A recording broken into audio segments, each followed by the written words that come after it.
À la une de l'actualité, la coordination des OSC demande la démission du gouvernement de Christophe Dabiré.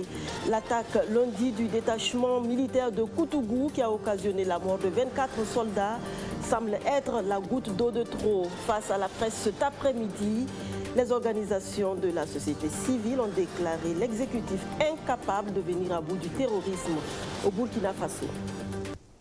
À la une également ce soir, cette pluie qui a fortement trempé Ouagadougou. Elle n'a pas fait de cadeau aux habitants de Saint-Yiri dans l'arrondissement 5. Domiciles et commerces inondés, voies de passage et caniveaux obstrués. Le gouvernement et la municipalité sont accusés d'être les responsables de la situation. La pluviométrie généreuse qui augure d'une bonne moisson au terme de la campagne agricole 2019-2020. Les producteurs de coton surtout se frottent les mains. Si les choses continuaient ainsi jusqu'au mois d'octobre, les objectifs d'une bonne récolte seront atteints. Bonsoir à toutes et à tous. À la suite des partis politiques de l'opposition, ce sont les organisations de la société civile qui appellent à la démission du gouvernement parce que Christophe Dabiré et ses ministres sont incapables de résoudre la crise sécuritaire au Burkina Faso. D'après elle, la coordination des OSC les invite à rendre le tablier dans sa déclaration faite cet après-midi même et dont voici la teneur. Vu la situation sécuritaire délétère dans laquelle le pays est plongé depuis un certain temps, les conflits intercommunautaires à l'image des tristes épisodes de Yirgou et autres, qui mettent le pays dans le désarroi et affectant du même coup le vivre ensemble, avec pour conséquence directe l'apparition des derniers déplacés internes de notre histoire. Vu la situation économique de plus en plus dégradante, marquée par la hausse du taux de chômage, la perte de certains emplois et la fragilisation du pouvoir d'achat des Burkinabés, vu l'incapacité du gouvernement à nous fournir des solutions adéquates aux maux qui minent le quotidien des paisibles citoyens, vu enfin le refus total de la classe politique à prendre ses responsabilités, majorité comme opposition, nous, organisation de la société civile, ayant à cœur de rendre au vaillant peuple du Burkina Faso l'espoir, le patriotisme et sa fierté perdus par des actions d'information, de sensibilisation et de dénonciation, demandant, premièrement, la démission pure et simple du gouvernement de son Excellence Christophe-Marie Dabiré. Deuxièmement, la mise en place dans les plus brefs délais d'un gouvernement à la mesure des défis que le Burkina doit relever. Troisièmement, le renforcement des capacités opérationnelles de l'armée par la dotation d'équipements de combat, de protection, de communication et de transport en phase avec les missions à accomplir. Quatrièmement, le soutien et l'accompagnement des grandes chancelleries au Burkina Faso, notamment la France, les États-Unis, mais aussi la CEDEAO, l'Union africaine, l'Union européenne et tous les amis et partenaires du Burkina Faso afin de trouver une solution aux différentes crises que ce pays traverse. Le gouvernement et la municipalité tenus pour responsables des inondations survenues ce vendredi. À Ouagadougou, la pluie qui a arrosé la capitale burkinabé en début d'après-midi n'a pas épargné les habitants de certains quartiers, dont Saint-Yiri, dans l'arrondissement 5. Des populations mécontentes qui pointent du doigt l'absence de caniveaux. Le constat avec Abdou Razak Traoré. La route a deux fois une voie submergée, obligeant les passants à se démener pour se frayer le chemin. Il n'y a pas que l'artère principale de Saint-Yiri qui est sous les eaux. Dans l'arrondissement 5 de Ouagadougou, les domiciles ont fait les frais de cette pluie diluvienne qui s'est abattue sur la capitale burkinabé ce 23 août 2019. Ici, les inondations en période pluvieuse sont monnaie courante. Les familles sont exacerbées et se sentent délaissées par les pouvoirs publics.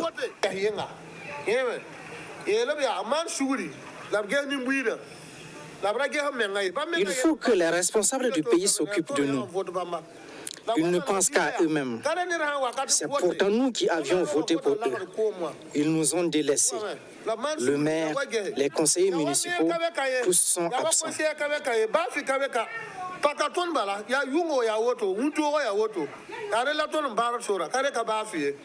L'autre entité qui en pâtit, c'est bien les commerçants. À chaque pluie d'envergure, les boutiques restent fermées. Les sinistrés ont vite fait de trouver un coupable à leur calvaire. Il s'appelle le gouvernement. Au niveau des caniveaux, là, ils ont fait des caniveaux ils n'arrivent même pas à faire passer l'eau. Les caniveaux sont des petits caniveaux. Donc, en réalité, le problème, là, moi, je vois que l'État, là, il ne fait pas son travail. Voilà. Donc, dès qu'il y a la pluie, nous-mêmes, les commerçants, on n'arrive même pas à vendre. Si ce n'est pas demain, alors là, si ce n'est pas demain, nous, on ne peut plus travailler. Donc, ça, c'est un grave problème à revoir. Quoi faire? Chaque année, c'est comme ça. On ne sait pas quoi faire. Vous voyez? Donc, s'il vous plaît, venez nous aider à cause de Dieu pour que tout ça change. Si on vient le matin voir ça, on ne peut pas travailler. On retourne à la maison. Nous, les responsables, on ne sait pas quoi faire ici. Donc, on demande à les autorités si vous pouvez nous aider. En attendant des solutions idoines tant attendues, le temps reste l'alternative. Patienter le temps de l'écoulement des eaux afin que les usagers qui ont vu le moteur de leurs engins noyés puissent venir les récupérer.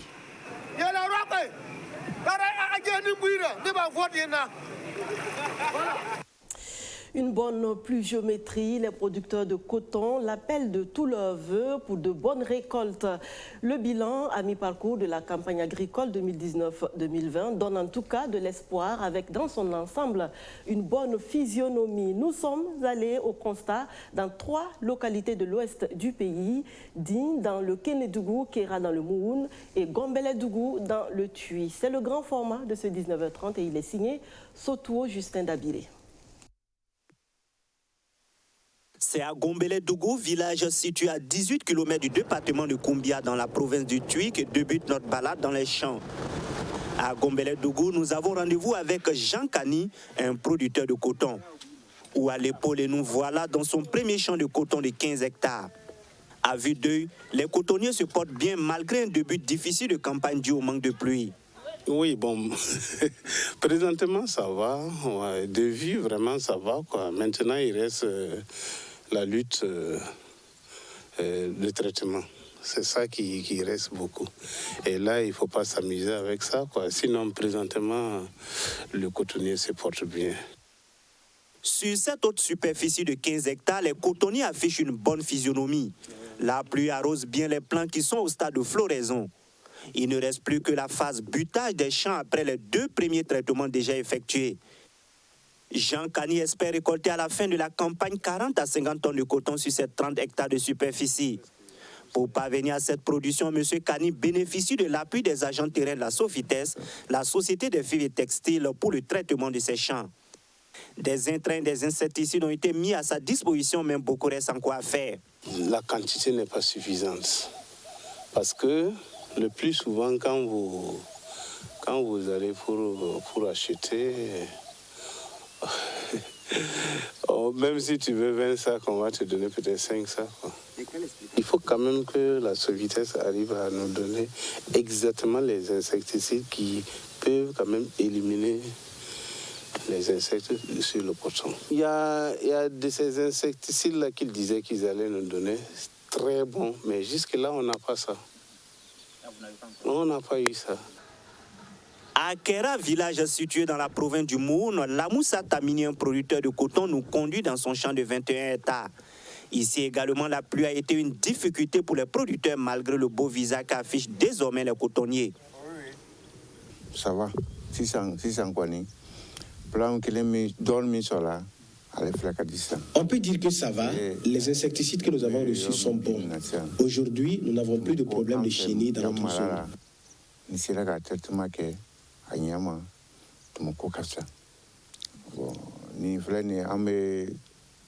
Pour ce champ, nous sommes au 10e jour de traitement, mais aucun problème n'est à constater. Nous avons fait 2 traitements et la semaine prochaine, nous allons faire le 3e traitement.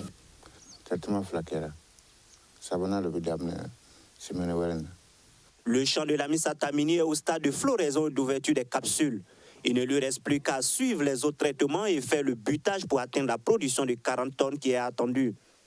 C'est un champ qui présente un bon visage et ratio au regard du travail qui est fait selon Ousseni Sawadogo, inspecteur de gestion de coton dans le Moun.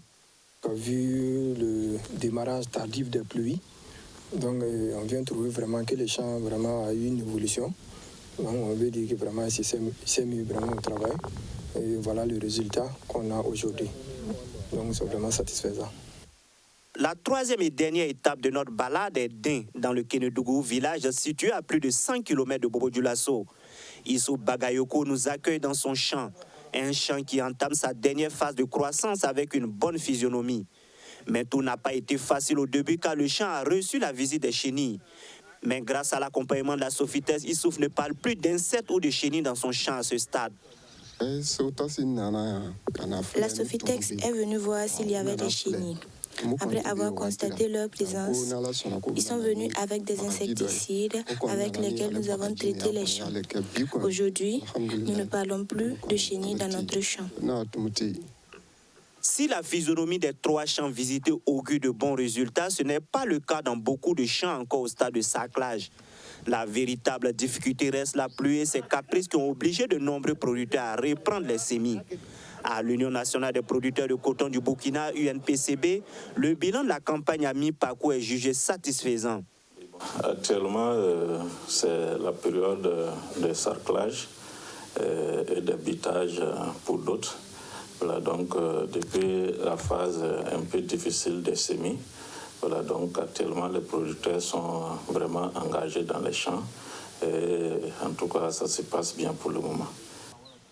Pour arriver à ce stade de production de coton, le gouvernement burkinabé a consenti d'énormes efforts pour les producteurs selon Kalo Milogo. Grâce vraiment au gouvernement et aux partenaires, les sociétés cotonnières et l'AICB, voilà, donc cette année il y a eu un grand appui à nos producteurs sur le terrain et grâce aux subventions accordées par le gouvernement qui a vraiment accepté et compris en tout cas les difficultés de nos producteurs et subventionner les prix des intrants, à savoir les engrais. Voilà, ce qui a vraiment galvanisé les producteurs sur le terrain. Des efforts salués par ces producteurs de coton, surtout ceux de la province du Moun et du Kénédougou, qui avaient en grande partie boycotté la campagne cotonnière 2018-2019. Des efforts pour une relance durable de la filière coton, c'est l'objectif du gouvernement burkinabé. Pour y arriver, il faudra compter avec une bonne pluviométrie jusqu'au mois d'octobre 2019. Le parti au pouvoir en quête de conseils et de bénédictions pour les échéances électorales de 2020. Le nouveau bureau de la section Kadiogo du Mouvement du Peuple pour le Progrès était ce matin chez le Mogo Naba Bango, le chef suprême des Mossé, à qui la délégation a demandé d'intercéder pour elle auprès de Dieu et des ancêtres Archimède Boy, Kwame Avedapa. C'est un nouveau bureau déterminé à donner un second mandat au président Roch-Marc Christian Kaboré en 2020. Une dynamique qui commence par les bénédictions du Mogo Naba. Aujourd'hui, nous avons sollicité, obtenu une audience auprès de Sa Majesté le Mogo Naba Bango, parce que nous sommes une nouvelle structure issue du renouvellement des organes des instances de notre parti, donc accompagné de la Fédération régionale du Centre. Nous sommes venus le saluer, le présenter notre bureau et surtout solliciter de sa part toutes les bénédictions afin que nous puissions assurer notre mission de sensibilisation, de transformation positive des mentalités afin que l'ensemble de nos militants puissent pouvoir s'orienter derrière nous à assurer les missions qui nous ont confiées pour la réussite du mandat de son Excellence, M. le Président du Faso, qui est un candidat élu du MPP. Nous avons été en tout cas très satisfaits de cette visite parce que le Moro a apprécié notre démarche et nous a prodigué des conseils qui sont principalement orientés vers l'entente, la cohésion et l'union. Selon lui, il nous a prodigué de sages conseils à travailler en tout cas au renforcement des liens de fraternité entre nous et que c'est cela qui peut seulement faire que nous puissions être des exemples au sein de la société et peut-être amener d'autres militants, peut-être d'autres sympathisants à s'associer à nous pour le combat que nous devons mener. Installé le 15 juin dernier, ce nouveau bureau compte 34 membres. Le procès du putsch manqué de septembre 2015 tire vers sa fin et les avocats de la défense et des parties civiles campent sur leur position. Si pour les premiers, la lumière et la vérité auront du mal à jaillir à l'issue du jugement, pour les seconds, au contraire, le procès aura tenu toutes ses promesses. La synthèse de l'audience du jour qui a vu la fin des plaidoiries avec Roméo Quetta. Herman Yaméogo et Léonce Koné sont poursuivis dans ce putsch pour leur opinion politique et rien de plus. C'est l'argument principal sur lequel les avocats de ces deux personnalités politiques ont axé leur plaidoirie. Ils estiment que dans les faits, leurs clients n'ont posé aucun acte matériel répréhensible dans ce putsch. Ils n'ont fait qu'exprimer leur opinion en disant qu'ils soutiennent l'inclusion. Et maître Antoinette Ouedraogo, l'une de leurs avocats, de se demander pourquoi est-ce que ceux qui soutiennent l'exclusion ont plus de droits que ceux qui soutiennent l'inclusion. C'est d'ailleurs pourquoi elle pense que ce procès est un procès politique et demande au président du tribunal de ne pas se laisser embarquer par le parquet qui a requis 5 ans de prison avec sursis, et respectivement pour Herman Yaméogo et Léonce Koné, et plaide donc pour un acquittement pur et simple de ces deux personnalités politiques. Pour leur mot de fait, Herman Yaméogo et Léonce Koné restent sur leur position. Ils considèrent toujours que ce procès est un procès politique, un procès qui est basé sur des contre-vérités, selon Herman Yaméogo. Tout de même, ils espèrent que le tribunal saura prendre la bonne décision en les acquittant. Il faut noter que les plaidoiries des avocats de la défense ont pris fin aujourd'hui. Le procès tire donc à sa fin après 18 mois de débats contradictoires. Le parquet réitère ses réquisitions prononcées le 17 juin dernier et demande au tribunal la déchéance des décorations pour les accusés qui seront reconnus coupables. L'audience du lundi sera réservée à l'examen des questions. Mais de quoi s'agit-il concrètement? En général, c'est la question, est-ce qu'un tel est coupable des faits qui lui sont reprochés? Si oui, est-ce qu'il y a des circonstances atténuantes ou bien est-ce qu'il y a des circonstances aggravantes? Si c'est non, bon, on en reste là. Ces questions-là doivent être répondues par l'ensemble des membres donc, du tribunal. Et maintenant, la peine sera fixée par les deux conseillers qui sont des professionnels du droit. Mais avant d'arriver à cette étape, les avocats des deux parties livrent leurs impressions à l'issue des plaidoiries. Nous voulons juste une décision qui montre que le tribunal lui-même sait concorder la vérité judiciaire avec la vérité des faits. Parce que nous savons aujourd'hui la vérité des faits. Il serait tout à fait décevant si la vérité du juge n'est pas conforme à la vérité des faits. C'est cela que nous voulons pour la justice burkinabé. Les questions majeures de droit n'ont pas trouvé de réponse. Ça, c'est vraiment déplorable dans un état de droit. Et je pense que mes confrères étrangers sont revenus là-dessus. La question de la récusation. C'est-à-dire qu'au Burkina, toutes les juridictions ont refusé de répondre à la question de la récusation. Et ça, c'est très grave. Tout compte fait, ces avocats ont déjà joué leur partition. La balle est désormais dans le camp du tribunal. L'audience reprend le lundi avec, comme déjà annoncé, l'examen des questions. La Caisse des dépôts et consignations prend progressivement forme après l'installation de son directeur général. C'était au tour de son caissier général de prendre officiellement fonction ce 23 août. Rémi Léopold Malgoubri s'est engagé à assumer de la meilleure des façons ses nouvelles responsabilités. Alexis Belem-Naba, Kwame Hervé-Dapa. Je jure m'acquitter de ma fonction de caissier général, de me conformer aux lois et règlements relatifs à l'inviolabilité et au bon emploi des effets, valeurs Le titre, la Caisse des dépôts de consignation du Burkina Faso, CDC-BF, dont la conservation et la garde sont confiées.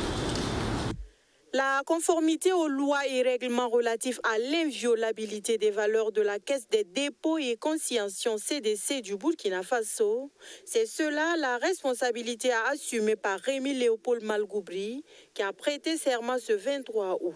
Le niveau et la lourdeur de la responsabilité quand on vous confie la gestion des fonds qui appartiennent au peuple. C'est en ça que cette audience-là a une importance. Parce que ça vous rappelle que ce pourquoi on vous a nommé est une responsabilité assez importante. Et notre rôle principal est de s'assurer que tout ce qui se fait est conforme à la loi. C'est plutôt l'application des textes, s'assurer que ce qu'on va faire là, on ne va pas faire perdre de ressources au peuple. Mon ambition, c'est de faire en sorte que, en tout cas au moment où d'activité, que ce soit encore plus grand, que l'établissement ait pu progresser. Redevable envers le public burkinabé, le premier président de la Cour des comptes l'interpelle sur la gestion des fonds et la conservation des valeurs. La Caisse de dépôt et consignation, c'est un organe très important de cette institution, surtout qu'elle est chargée de gérer les fonds et de conserver les valeurs qui sont confiées à la Caisse. Alors c'est une partie très importante du patrimoine de l'État. Il est bon que la personne qui a la responsabilité de les gérer s'engage publiquement par la voie du serment à exercer son métier dans les règles de l'art et d'appliquer strictement toutes les règles qui gouvernent la conservation et la gestion des fonds pour nous éviter un jour des surprises désagréables. La Caisse des dépôts et consignations CDC du Burkina Faso est dotée d'un capital d'au moins 20 milliards de francs CFA apportés par l'État burkinabé. La Caisse entend faire face aux besoins d'investissement prioritaires en disposant de ressources mobilisées à moyen et long terme. Vous l'aurez rectifié, c'est plutôt Mamounata Kaboré qui a prêté sa voix au reportage d'Alexis Belem Naba. À l'international, un accord a été trouvé pour le débarquement des 356 migrants de l'Ocean Viking. Le navire humanitaire de Médecins sans frontières avait secouru ces migrants en Méditerranée il y a 12 jours de cela. Et il y avait urgence, il ne restait plus que 4 jours de stock de nourriture. Ce vendredi d'un accord européen sur la répartition des migrants de l'Ocean Viking. Le bateau de SOS Méditerranée et MSF va donc pouvoir débarquer ces 356 migrants à La Valette, à Malte. 150 seront accueillis en France, confirmant ainsi l'annonce faite dans la matinée par le ministère français de l'Intérieur. Les autres devraient aller en Allemagne, au Portugal, en Roumanie, au Luxembourg et en Irlande. Il ne restait plus que 4 jours de vivres à bord du navire. Dénouement proche également pour les réfugiés de l'Open Arms avec l'arrivée ce vendredi du patrouilleur espagnol Audas sur ces images, venu chercher à Lampedusa les migrants que Madrid s'est engagé à accueillir, soit 15 personnes. 40 autres vont être accueillis par la France. Le bateau était bloqué en face des côtes italiennes, Matteo Salvini refusant, malgré les conditions de vie critiques à bord, d'autoriser le débarquement des réfugiés qui ont finalement mis pied à terre avant que le bateau soit mis sous séquestre.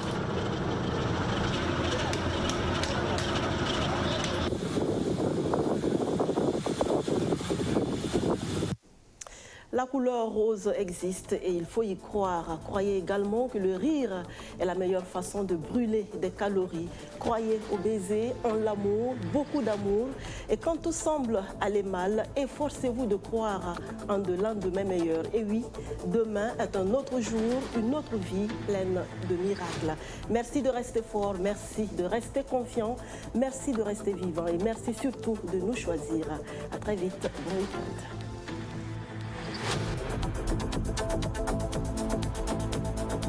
Thank you.